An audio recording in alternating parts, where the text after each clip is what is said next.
할렐루야. 우리 다인명교회 예배자리에 오신 우리 성도들을 사랑하고 축복합니다. 자, 오늘도 우리 옆에 계신 같이 예배 드리시는 분이 계시다면 함께 한번 인사했으면 좋겠는데요. 사랑합니다. 이렇게 축복합니다. 이렇게 한번 인사하겠습니다.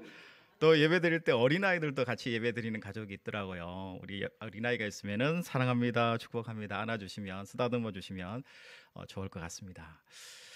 오늘 우리가 계속해서 다니엘서 말씀을 보고 있는데요. 다니엘서 말씀은 낯선 땅이죠. 먼 이국 땅, 낯선 땅에서 그것도 주권도 없고 포로된 그 땅에서 하나님이라는 신앙마저도 모두 무너져 버린 그 상황에서 어떻게 신앙인이 신앙인으로 살아내야 하는가에 대해서 질문하고 답한 책이 바로 다니엘서라는 책입니다. 여러분도 살다 보시면 내가 그리스도인이기 때문에 손해보고 내가 그리스도인이기 때문에 어쩔 수 없이 당해야 되는 약간의 고난 같은 그런 것들이 있는 거잖아요. 저도 신학교를 가기 전에 신학대학원을 가기 전에 일반 대학원을 제가 다녔는데요. 석사 과정에 제가 처음에 입학했을 때 입학식이 끝나고 난 다음에 그 첫 모임에 모든 우리 석박사 그 대학원에 있는 석박사 과정의 모든 그 학생들 그리고 교수님은 또 지도 교수님 대표로 가장 젊은 분이셨는데 대표로 해서 이렇게 오셔요. 그렇게 해서 저희는 이제 대학로였는데 대학로에서 한 이렇게 술집이에요. 주로 술집이죠. 술집에 모여가지고 이렇게 환영식을 하게 돼요.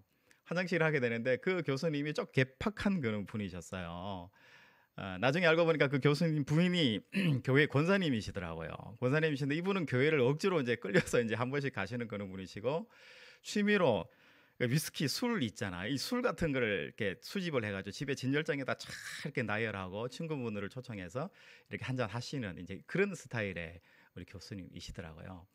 근데 그 자리에 소주를 전부 글라스에 가득 한 잔씩 이렇게 다 이렇게 그 20명이 넘게 많은 사람들이 모였는데 따로고는 특별히 교회 다니시는 분 손 들어보라고 그랬더니 한 세 분 정도가 손을 들더라고요. 아예 알고 교회 다니지만 안 드시는 분들이 대부분이신 것 같은데 신입생 중에는 저하고 또 한 친구 2명이 있고 그래서 했는데 특별히 나오라 그러더니만 그 더 큰 잔에다가 소주를 가득 따라 가지고는 자 한번 나하고 원샷 한번 하자고 이렇게 하시더라고요.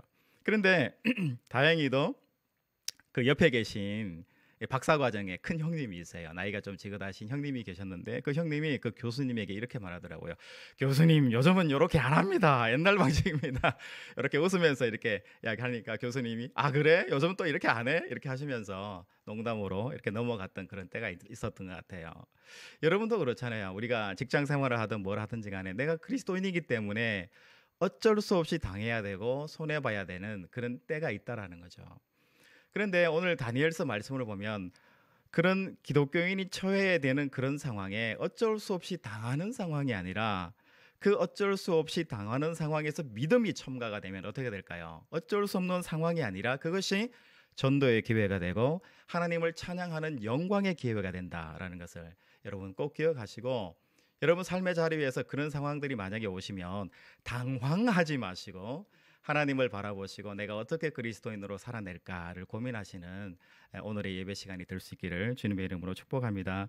여러분 다니엘 2장에 보면 느부갓네살 왕의 꿈이 나오잖아요. 꿈 이야기를 여러분 잘 아시는데 어쨌든 이 꿈을 다니엘이 잘 알아맞히고 또 해석을 해서 또 다니엘과 세 친구들을 잘 청거를 해서 이들이 지혜자들의 우두머리가 되는 그런 역사가 2장에 보면 일어나게 됩니다.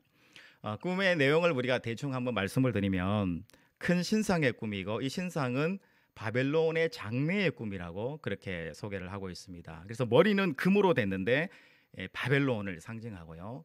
그리고 이 가슴과 팔은 은인데 배와 허벅다리는 노스로 되고 종아리는 쇠로 발은 쇠와 흙으로 이루어진 아주 독특한 그런 신상의 형상을 가진 그런 상인 거죠. 그런데 이 아주 강력한 이 돌상이 손대지 아니한 돌이 떠올라서 그 신상의 발을 때리는데 그 발에 의해서 흙이 깨지면서 신상이 와르르 무너져서 망하고 마는 무너지고 마는 그런 꿈을 지금 이야기를 하고 있는 거죠. 그래서 이 신상들은 겨와 같이 세상에 날려버리고 그 돌이 큰 산이 되어서 온 세상에 가득했다라는 그런 꿈의 내용입니다.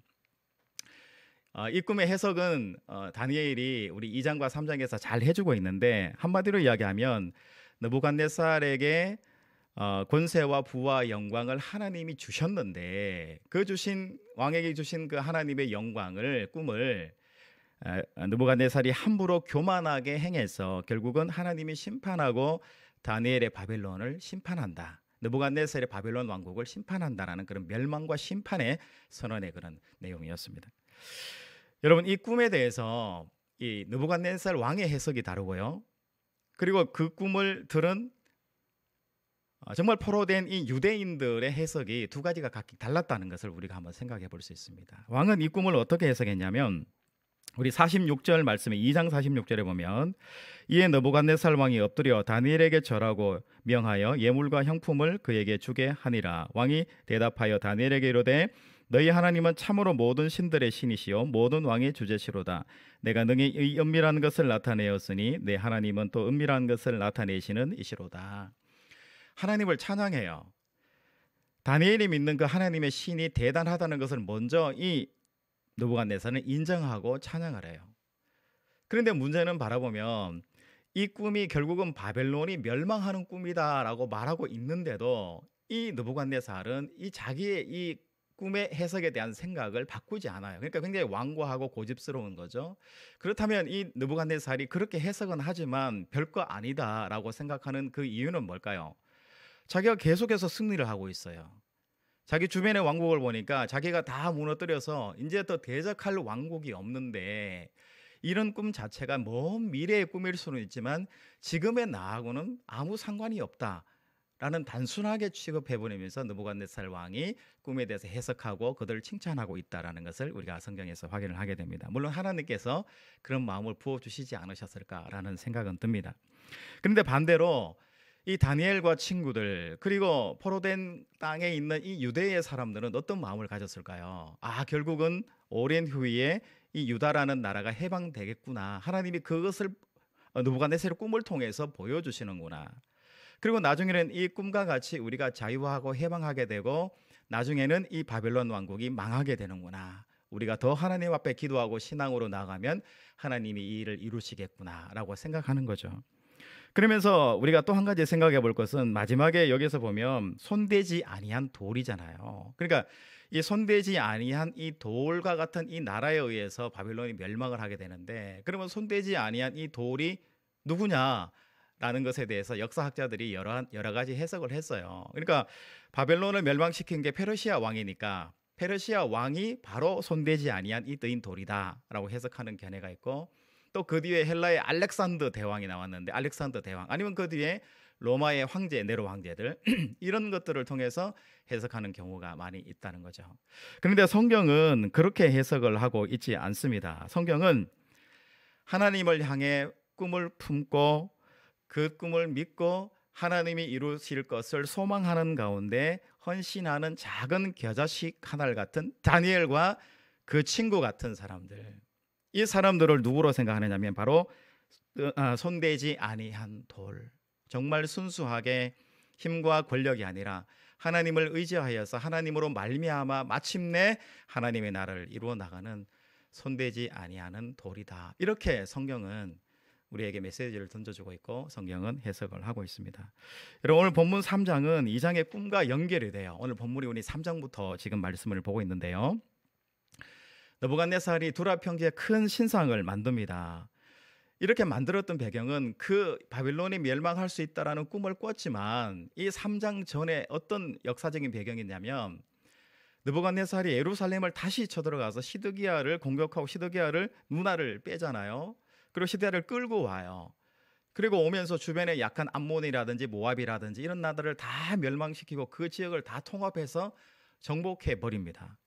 그렇기 때문에 이 느부갓네살 왕은 자기의 이 전공, 꿈이라는 것은 아예 자기에게는 논리적인 것이 못 되는 거죠. 또 지금 당장의 일도 아니고요. 지금 당장 성전했고 이겼고 행복합니다. 그렇기 때문에 이 두라 평지에 금 신상을 아주 높게 세우는 이유는 성전을 기념하기 위한 것이고 자기의 위대함을 자랑하는 꿈 그대로 느부갓네살이 오만하고 교만한 것을 그대로 이루시는 것을 우리가 성경에서 확인을 하게 되는 거죠. 여러분, 높이가 27m예요. 27m는 아파트 한 10층 거의 되는 것 같아요. 폭이 넓이가 2.7m 어마어마하죠. 어마어마하게 큰 신상을 그 두라 평지에다가 세우게 되는 거죠. 그리고 낙성식을 한다고 소개를 하고 그 낙성식에 절하지 않는 사람은 모두 맹렬한 풀무불에 던져서 다 죽이겠다라고 오만방자하고요. 자기가 얼마나 위대한 사람인가를 보여주기 위해서 지금 거의 제가 볼 때는 제정신이 아닌 상태, 정말 폭군으로서의 그 자리를 찾아가고 있는 중이라는 것을 우리가 보게 됩니다. 그리고 오늘 본문 8절에 보면 어떤 갈대아 사람들인데요. 4장에 보면 갈대아 지혜자들, 술객들이라고 이렇게 표현을 합니다. 그들이 참소를 해요. 고발을 하는 거죠. 그러니까 평소에 이방인 유대인들이 이 바벨론 땅에 와서 다니엘 때문에 꿈을 잘 알아맞히는 바람에 성공해서 고위관직을 행정직을 하는 거예요. 지방에도 있고 중앙에도 궁에도 있어요. 이런 것들을 굉장히 못마땅하게 여기는 사람들이 있었던 거죠. 그래서 이 사람들에 의해서 금신상에게 절하지 않는 그 신앙적인 모습을 보고 다니엘의 이 세 친구들을 고발을 하게 돼요. 고발을 하게 되는데 그러자 이 갈대아 사람들에 의해서 이 사드락, 메삭, 아벳느고 이 세 사람이 왕 앞에 고발돼서 나오게 되고 오늘 말씀해 보면 왕이 지금이라도 절하면 음악이 울릴 때 절하면 봐줄 거니까 해라. 약간 긍휼의 마음, 사랑의 마음이 있는 거죠. 그러나 어떻게 합니까? 오늘 말씀 16절부터 우리 18절 말씀 사이에 있는데 우리 3장 17절과 18절 제가 읽어드리면 왕이여 우리가 섬기는 하나님이 계시다면 우리를 맹렬히 타는 풀무불 가운데에서 능히 건져내시겠고 왕의 손에서도 건져내시리이다. 그렇게 하지 아니하실지라도 왕이여 우리가 왕의 신들을 섬기지도 아니하고 왕이 세우신 금신상에게 절하지도 아니할 줄을 아옵소서. 여러분 다니엘의 이 친구, 세 친구들의 결연한 신앙적인 고백이 우리는 느부갓네살의 신상에 절하지 않겠습니다 라는 고백이 오늘 17절과 18절 말씀에 고스란히 신앙으로 드러나 있습니다. 여러분 결과는 어떻게 됐을까요? 여러분 다 아시잖아요. 풀무불에 던져졌지만 그곳에 또 천사가 하나님이 동행하셔서 네 사람이 되었고 안전하게 풀무불에서 건짐을 받는 구원의 놀라운 기적의 사건이 오늘 말씀 가운데서 이루어진다는 것을 우리가 결과적으로 우리는 알고 있습니다. 그런데 이 2장에서 꿈을 꾼 이 느부갓네살을 한번 보시면 이 꿈에 대해서 하나님이 주신 꿈이잖아요. 이방인 왕이지만 하나님이 유대의 왕뿐만 아니라 오늘날 우리에게도 또 그 당시에 이방인 느부갓네 왕에게도 꿈을 보여주신 거잖아요. 왕이 아름다운 생활을 해야 되고 왕답게 해야 되고 왕에게 주신 권한과 부와 영광을 정말 하나님이 원하시는 방식대로 사용을 해라라는 그 꿈의 내용을 왕을 통해서 환상을 통해서 꾸게 해줬잖아요. 그런데 이 왕은 어떻게 하고 있습니까? 최고의 자기의 전성기 시대를 자기의 부와 명예를 두라 평지의 금신상을 세워서 하나님과는 전혀 다른 방향으로 이 느부갓네살 왕이 가고 있다라는 것을 우리가 확인을 할 수 있습니다. 이 느부갓네살의 모든 태도의 핵심이 바로 금신상이죠. 여러분 그렇지 않습니까? 이 사람은 더 이상 이스라엘에 대해서 유대에 대해서 아니면 자기 자신에 대해서 부족한 것이 없는 사람이에요. 그런데 이 꿈 따위를 가지고 자기가 꿈에 지배되지도 않는, 그러니까 꿈에 지배되지 않는다는 것은 더 이상 어떤 하나님이나 어떤 신에 의해서도 지배되지 않는 자기가 왕이 되고 자기가 신 그 자체라는 것을 지금 착각 속에 빠져 있다라는 것을 우리가 생각을 할 수가 있습니다. 그런데 우리가 이 느부갓네살의 이 죄가 뭔가에 대해서 우리 앞에 2장, 3장의 꿈에서는 잘 나오지 않는데 4장이 다시 한번 하나님이 꿈을 꾸게 하잖아요. 큰 나무 꿈을 꾸게 하는데 4장 27절에 보면 느부갓네살이 꾼 꿈이 뭔가에 대해서 나와요. 그리고 그 꿈의 내용이 무엇인지, 그리고 하나님이 무엇을 원하시는지에 대해서 나옵니다. 4장 27절에 보면 그런즉 왕이여 내가 아뢰는 것을 받으시고 공의를 행함으로 죄를 사하고 가난한 자를 긍휼히 여김으로 죄악을 사하소서. 그리하시면 왕의 평안함이 혹시 장구하리이다 하니라. 그러니까 왕의 죄라는 게 뭘까요? 4장 27절에서는 바로 공의를 행하지 않은 거예요. 그리고 가난한 자를 긍휼히 여기지 않는 거고 죄를 짓는 겁니다.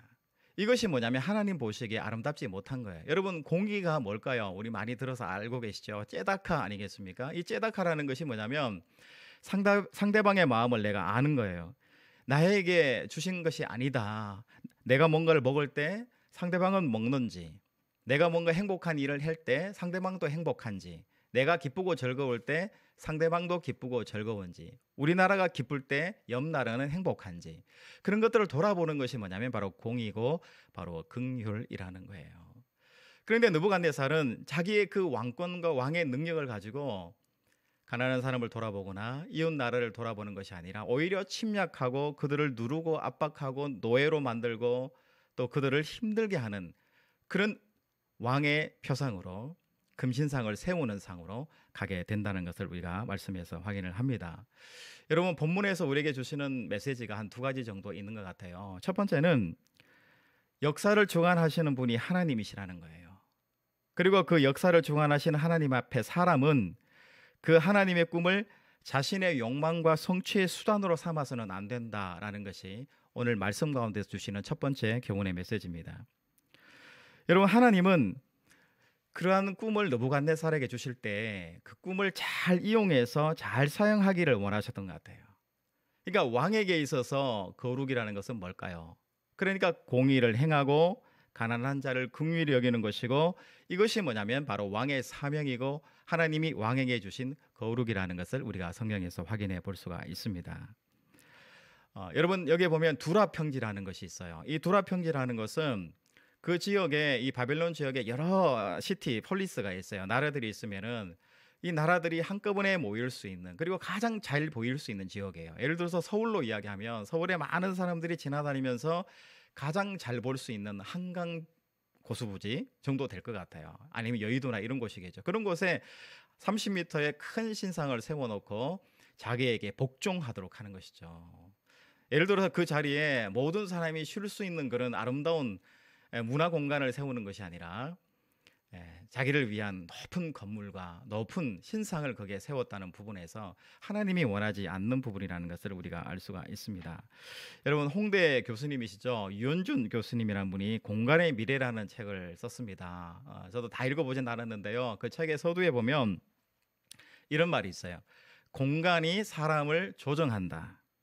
그러니까 건축물은 그 시대의 사람과 문화와 문명을 대변한다, 이렇게 쓰고 있습니다. 그래서 사람이 세운 이 건축물에 따라서 사람들은 움직이고 조정된다. 이게 건축물의 이 공간을 어떻게 배치하고 어떻게 세우는가에 따라서 굉장히 중요한 것이다라고 이야기를 하는 거죠. 그러니까 이 유현정 교수님의 이 말을 우리가 조금 더 적용해서 한번 해석해 보면, 느부갓네살이 모두가 공유해야 될 그 두라 평지에 자기만을 위해 독점하고 독재하는 금신상을 세운 것은 모두에게 주어질 그 땅에 자기 것으로 사유한 거잖아요. 그러니까 공공재를 사유한 거죠. 그러니까 모두가 누려야 될 그 자유와 행복을 자기가 독재하고 자기가 빼앗은 거예요. 이것이 뭐냐면 하나님 보시기에는 큰 죄가 된다라는 것을 지금 성경에서 우리에게 말씀해주고 있는 것이죠. 이런 공간이 참 중요한 것 같아요. 저도 개인적으로 제가 사는 저희 집이 그냥 보통은 이제 뭐 TV 있고 이렇게 소파 있고 그렇게 하잖아요. 근데 저희는 이제 공간을 카페 공간으로 처음부터 그렇게 생각을 하고 꾸몄습니다. 그랬더니 어떤 일이 일어나냐면 아이들이 자기 방보다 나와서 즐기는 걸 더 좋아하더라고요. 저희들도 음악을 틀어놓고 커피를 한 잔 내려서 여기서 차 한 잔 하면서 이렇게 하니까 저는 솔직히 이렇게 생각합니다. 목사님, 이 주변에 동네 중에서 가장 맛있는 카페가 어디입니까? 라고 이렇게 묻는다면 저는 이렇게 자신 있게 말할 수 있습니다. 다 있는 카페가 제일 맛있다. 이렇게 제가 이야기를 해요. 그 정도로 공간이 굉장히 중요하다. 카페를 만드니까 아이들과 저희들이 함께 모여서 이야기하고 소통하고 회의도 하고 그렇게 하니까 너무 좋더라고요. 참 공간이 중요하다는 생각이 있습니다. 여러분, 느부갓네살은 하나님이 주신 그 공간, 자기의 공간이 어떤 거죠? 바로 영토와 권력이잖아요. 그 안을 하나님이 원하시지 않는 탐욕과 욕망으로 채웠습니다. 하나님이 원하지 않는 도구로 하나님의 꿈을 도구로 사용해버린 느부갓네살의 죄가 크다라는 것을 우리가 생각할 수 있는 것이죠. 여러분, 그러면 우리는 어떤지 한번 돌아봤으면 좋겠습니다. 하나님이 적든지 많든지 우리에게 공간을 주셨고 우리에게 시간을 주셨고 어쨌든 월급을 주셨고 우리에게 삶의 자리들을 주셨어요. 또 물질을 주셨고 우리가 배울 수 있는 좋은 환경 가운데에서 대학도 졸업하고 대학원도 졸업하고 지식도 주셨어요. 그렇게 했을 때 우리는 어떻게 사용해야 되냐? 우리의 물질, 우리의 공간, 우리의 학식들을 나만을 위해서 사용하시는 것이 아니라 이웃을 위해서, 나라를 위해서, 민족을 위해서 정말 어렵고 힘들고 없는 사람들을 위해서 정말 절반 아니라 10분의 1이라도 사용할 수 있으면 좋겠다라는 그런 생각이 있습니다.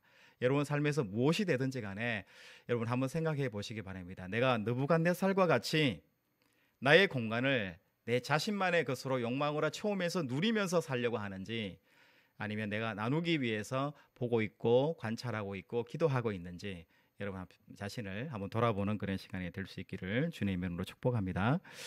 여러분 느부갓네살은 자아도취에 빠져 있어요. 완전히 술에 취한 사람처럼 완전히 넋이 나가 있는 상태입니다. 완전히 자기 도취에 빠져서 그것을 즐기고 있고 사람을 죽이는 것에 대해서도 아무렇지 않게 지금 즐기고 있다는 것을 볼 수가 있어요. 여러분 선거에 대해서 많은 사람들이 사회심리학자들이 분석을 하면서 이야기를 합니다. 거기에 나와서 누구누구를 대통령으로 선거철이잖아요. 막 광화문에서 내가 뭔가 연설을 해요. 그럴 때 뭐 수많은 사람들이 지지자들이 와서 피켓을 들고 막 이렇게 해요. 그러면 자기가 정말 대통령이 된 기분이고 끝까지 가서 자기가 대통령이 되고 싶다. 어떨 때는 수단 방법 안 가리고 내가 대통령이 되고 싶다라는 마음을 가진다고 그래요. 여러분 연예인이나 스포츠 스타들도 마찬가지예요. 많은 사람들이 자기 노래를 막 따라 불러요. 여러분 그렇잖아요. 내가 노래를 냈는데 수많은 사람들이 자기 노래를 따라 불러요. 이건 거의 뭐 기적과 같은 일이잖아요. 자기 노래를 따라 불러요. 인기 스타예요. 그러면 나중에 자기가 뭘 잘못되면 약을 먹든지 아니면 얼굴 어떻게 성형수술을 하든지 뭘 해서라도 이 인기를 떨어뜨리지 않고 끝까지 유지하고 싶어서 모든 방법을 다 동원하게 되잖아요. 그것이 바로 우리가 권력이 주는 탐욕이고요. 대중들에게 주는 인기가 주는 탐욕의 과정이라는 것을 우리가 생각을 해볼 수 있습니다. 성도 여러분, 우리는 느부갓네살과 같이 하나님이 주신 그 꿈과 소명을 하나님이 원하시지 않는 느부갓네살과 같은 자기 탐욕의 방법으로 소진하지 마시고 정말 하나님이 원하시는 공의와 정의와 가난한 자를 돕는 긍휼의 손으로 여러분 살아내시는 그런 우리 성도들이 되시기를 주님의 이름으로 축복합니다.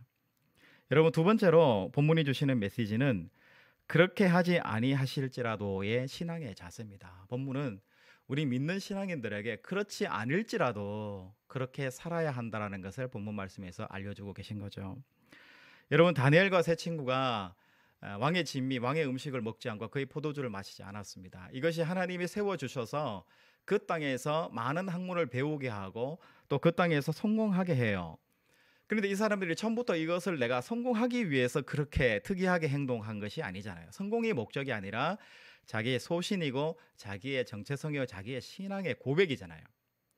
그렇듯이 우리가 신앙 안에서 내 삶을 살아내면 예를 들어서 그 보상으로 내가 직분이 주어지고 아니면 돈이 주어지고 뭐가 주어져요. 그럼 괜찮아요. 그런데 이 하나님이라는 이 신앙을 내가 놓쳐버리면 어떻게 될까요? 내 직위, 직분, 내 돈, 내 인기 거기에 집중하게 되는 거예요. 그러면 어떻게 될까요? 전도되는 거죠.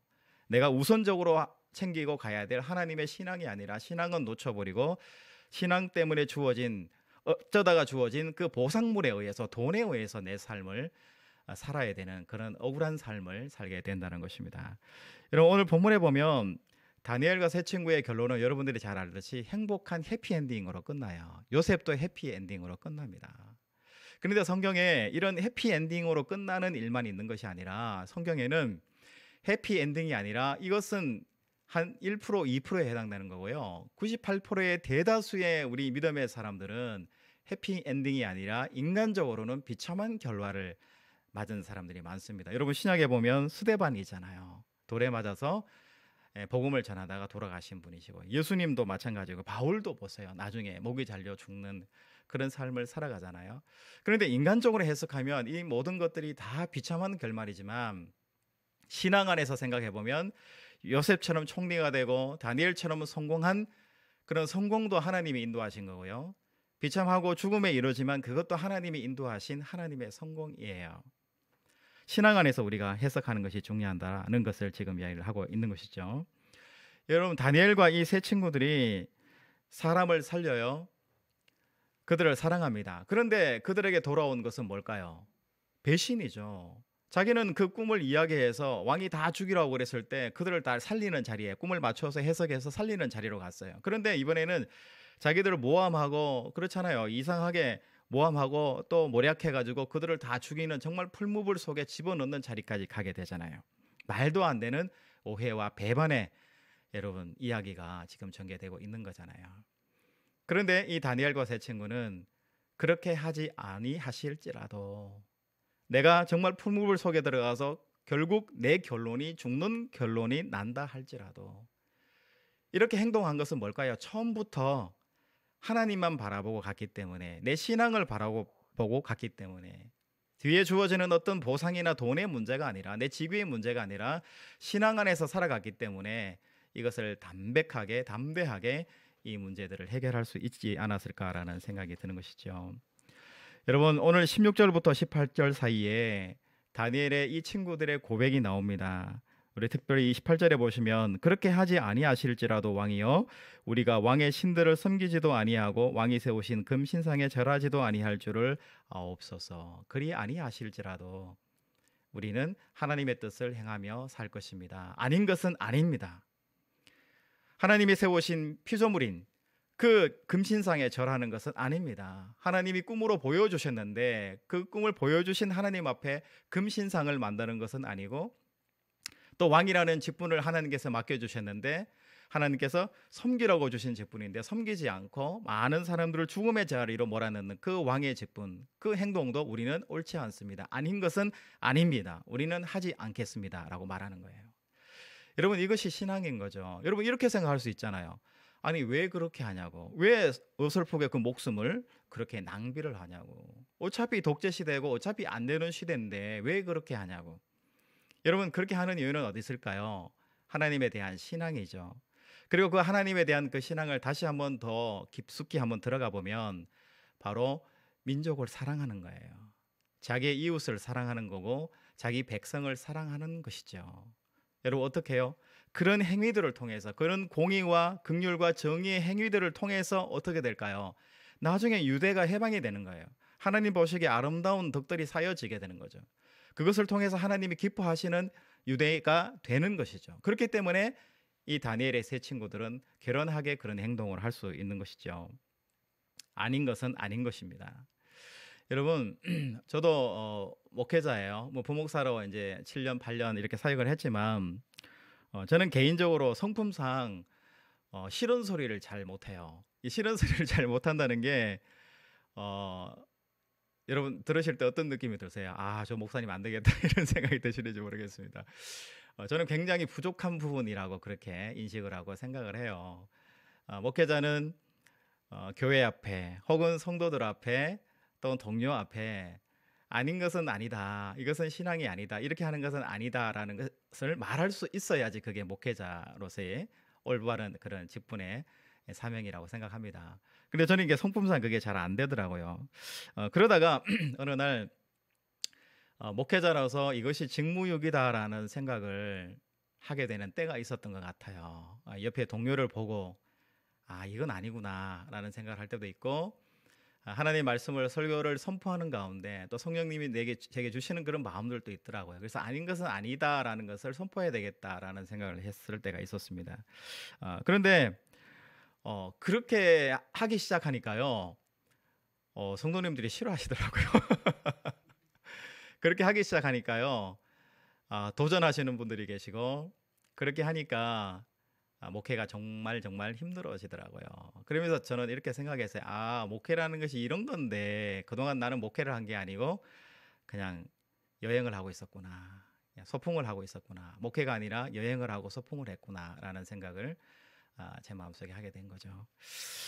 여러분 우리 사회를 보면 작은 다니엘들을 발견하게 돼요. 제가 목회 현장에서 내가 다니엘의 새 친구처럼 아니면 진정한 목회자로 내가 살아야 되겠다고 생각했던 것처럼 우리 사회도 보면 작은 다니엘들 그리고 다니엘의 친구들이 있다는 걸 봅니다. 직장에서 부장님 그렇게 말씀하지 말아주세요. 그것은 그렇게 말씀하시는 것이 아닙니다.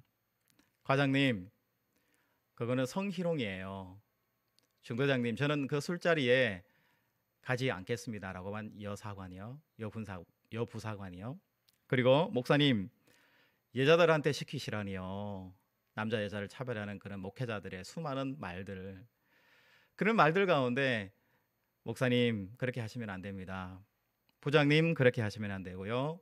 과장님 그렇게 하시는 건 아닙니다. 라고 담대하게 말할 수 있는 작은 다니엘과 다니엘의 친구들이 우리 사회는 필요하고 그런 분들이 많이 있는 것 같아요. 제가 아까 찬양하기 전에도 잠깐 말씀을 드렸는데 지난 수요일인가요? 백신 피해자 가족들하고 질병청 우리 정부를 대표해서 작은 대화의 시간을 가지는 것을 봤는데 정말 눈물의 그 시간이더라고요. 너무 멀쩡한 내 아들이, 내 딸이, 우리 아버지가 백신을 맞고 왔는데 그냥 특별한 인과관계가 없어요. 인과관계가 밝혀진 것이 2건에 7건 합쳐서 9건 정도, 보류된 게 8건이거든요. 그러면은 거의 그런 상황에까지 이르는 것을 제가 보면서 정말 우리 사회에 소통이 필요하고 대화가 필요하고 억눌리고 또 갑작스러운 고난받은 사람들과의 우리가 대화가 필요하고 그들을 위한 기도가 정말 절실히 필요하다는 것을 오늘 말씀을 통해서 저도 깨닫게 됩니다. 여러분 18절에 이 세 친구의 고백이 큰 울림을 우리에게 주는 것 같습니다. 그렇게 하지 아니하실지라도 우리는 풀무불 속으로 들어가겠습니다. 왕에게 절하지 않겠습니다. 그 피조물인 그 신상에, 금신상에 우리는 절하지 않겠습니다. 그렇게 하지 않을지라도 지금 내가 누리지 못한다 할지라도 내 후배가 누린다면, 지금 내가 누리지 못하더라도 내 후 세대가 누린다면, 지금 내가 이 자유와 해방의 기쁨을 누리지 못한다 할지라도 내 다음 세대가 이것을 누린다면 나는 풀무불 속에 들어가더라도 나는 이것을 하겠습니다 라고 고백하는 다니엘의 세 친구의 그 울림이 우리에게 큰 울림이 되는 이 시간이 되는 것 같습니다. 여러분, 우리가 살아가는 이 현대는 다니엘과 같은 그런 시대는 아니죠. 물질적으로 육체적으로 우리를 옥죄어 사는 그런 포로된 사회도 아니고 그런 것들은 아닐 거예요. 그러나 그런 극단적인 상황은 아니지만 우리 사회 역시 영적으로 한번 해석해 보면 우리 성경에서 들려주신 것처럼 이 시대가 노아의 시대고 롯의 시대고 더 개인화되어 가고 더 이기화되어져 가면서 나를 위한 그런 시대가 아닌가라는 생각이 들어요. 그러니까 나를 위한 그 시대라는 건 결국은 느부갓네살의 시대를 이야기하는 거고 금신상의 시대를 이야기하는 거고 황금 만능을 이야기하는 것이고요. 바로 우리 시대의 표상이 바로 롯과 같은 것이고 노아와 같은 시대에 이르렀다는 것을 오늘 말씀이 우리에게 가르쳐주고 계십니다. 여러분, 그렇다면 우리 시대에 우리는 어떻게 살아가야 할까요? 롯의 친구와 같은 그런 삶을 우리가 살아내야 되지 않을까요? 내가 누리지 못하고 내가 가지지 못한다 할지라도 여러분, 그 긍휼의 마음을 우리 마음속에 한번 품어봤으면 좋겠어요. 다니엘의 이 세 친구들이 자기 나라를 사랑하고 자기 이웃을 사랑하고 자기 후배들을 사랑하는 마음이에요. 그것이 뭐냐면 신앙이에요. 그 신앙은 사랑이고 그 사랑은 결국 하나님 사랑이고 하나님 사랑은 결국은 바로 이웃을 사랑하는 것으로 나타나게 되는 것이죠. 여러분, 우리는 생각해요. 지나가는 많은 일들이 나하고는 상관이 없거든요. 백신 피해자들 가족들이 나하고 뭔 상관이 있어요? 내가 백신 맞아가지고 안 걸리면 되는 거잖아요. 누가 잘못된 교통체계에 의해서 교통사고를 당해서 누가 죽어요? 내가 죽은 게 아니잖아요. 내 가족이 죽은 게 아니잖아요. 그런데 성경에서 이야기하는 하나님의 마음, 그 ጼ데카, 공의의 마음은, 긍휼의 마음은 무엇을 이야기합니까? 그 이웃의 아픔이 정말 내 아픔으로 다가오는 거예요. 이게 뭐냐면 하나님이 원하시는 공의와 긍휼의 마음이거든요. 하나님이 왕에게 이것을 요구했어요. 우리에게 요구하신 거예요. 이 시대의 아픔을 같이 한번 느껴보고 내 사건으로, 내 아들로, 내 아버지로, 내 어머니로 느껴지지 않니? 느껴지지 않으면 네 때가 얼마 안 남은 거야.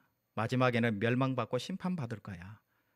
라는 그 경고의 메시지가 우리 신앙의 마음에 깊숙이 와닿는 이 시간이 됐으면 좋겠습니다. 여러분, 우리의 신앙이 나 중심의 느부갓네살의 신앙이 되어서는 안 될 겁니다. 하나님이 말씀하시는 것처럼 다니엘의 세 친구처럼 내가 아닌 정말 하나님의 공의를 억울한 사람, 눌린 사람은 긍휼의 마음에 그 자리까지 확장되고 이어지는 그런 삶으로 살아내시는 우리 모든 예배자들 되시기를 주님의 이름으로 축복합니다. 이제 다 함께 오늘 말씀을 생각하시면서 찬송하시겠습니다. 응답의 찬송.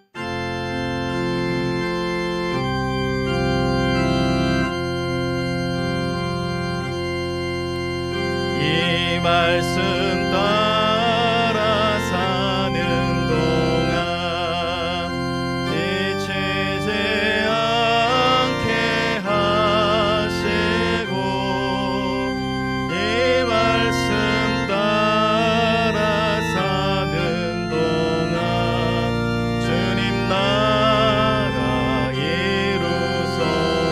이 말씀 따라 말씀 따라 사는 동안 지치지 않게 하시고 이 말씀 따라 사는 동안 주님 나라 이루소서.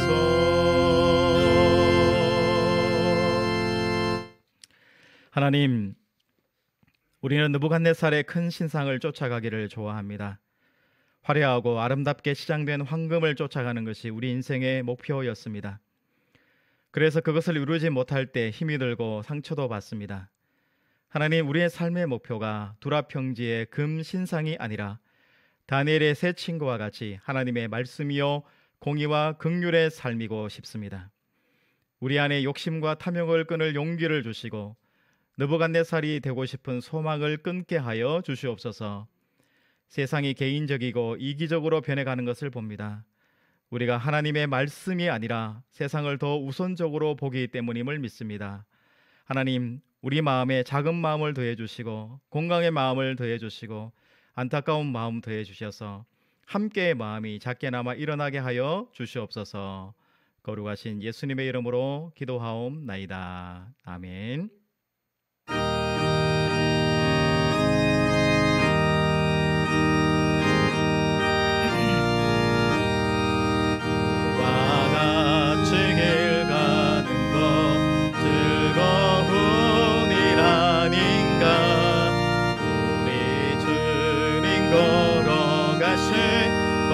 발자취를 밟겠네. 한 걸음 한 걸음 주 예수와 함께 날마다 날마다 우리 걸어가리. 어린아이 같은 우리 미련하고 약한 주의 손에 이끌리어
하나님, 우리에게 날마다 일용할 양식과 삶의 용기를 부어주시니 감사드립니다. 기나긴 코로나의 충격과 급변한 삶의 자리들로 우리의 신앙의 열정마저 시들어감을 느낍니다. 우리의 삶에 소망을 부어주시어 날마다 주를 찬송하게 하여 주시옵소서. 오늘도 우리에게 부어주신 은혜에 감사하며 10의 1조와 감사 헌금과 주일 헌금과 건축 헌금을 올려드리오니 기쁘게 받아 주시옵소서. 위드 코로나로 일상은 다시 열어지고 있지만 여전히 코로나의 공포가 있고 아직 회복되지 않은 경기로 삶의 자리는 피곤이 더해집니다.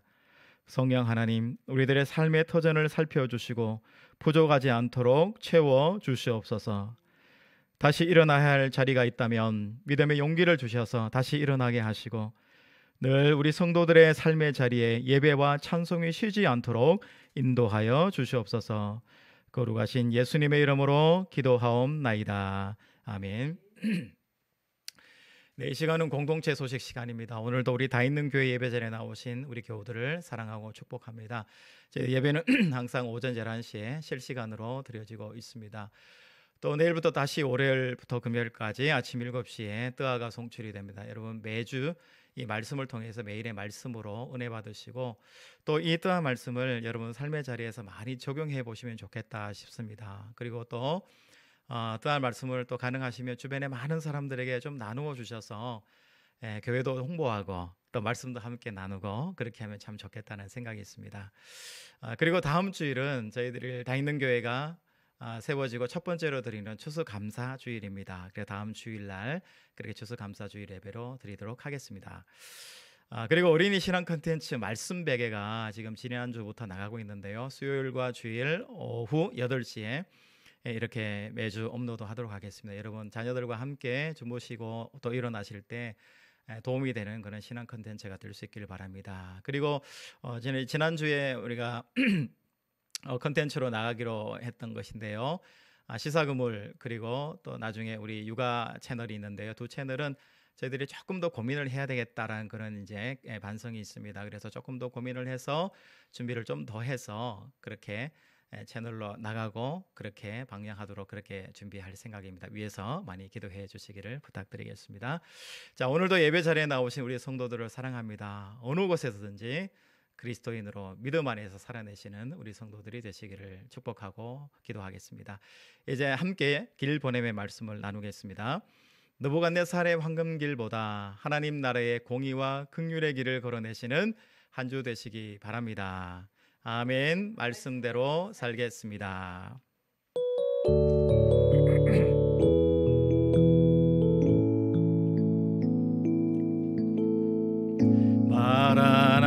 마라나타 주 예수여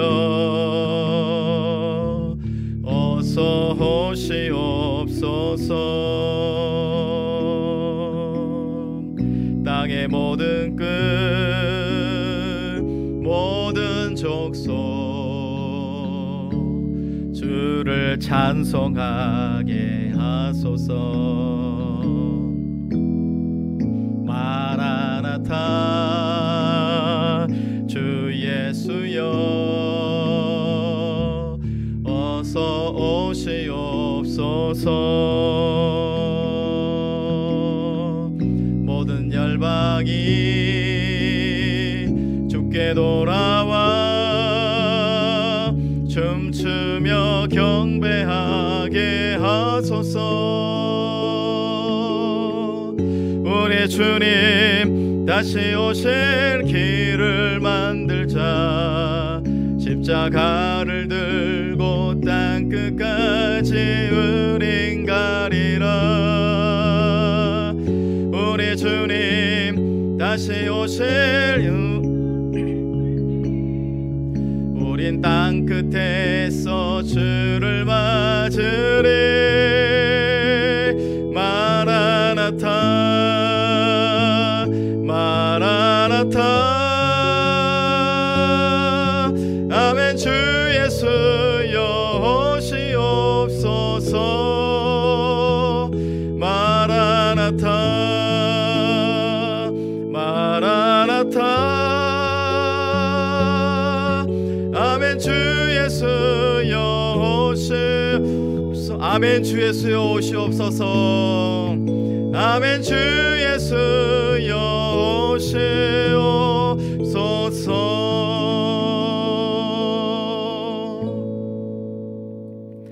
이제는 예수 그리스도의 은혜와 하나님의 무한하신 사랑하심과 성령의 새롭게 하시는 역사가 느부갓네살의 금신상이 아니라 다니엘과 친구들의 그렇게 하지 아니하실지라도의 소망과 다듬지 않은 돌로 살기 원하는 모든 예배자들과 다 있는 교회와 나라와 민족 위에 이제로부터 영원까지 함께 하옵시기를 간절히 축원하옵나이다. 아멘.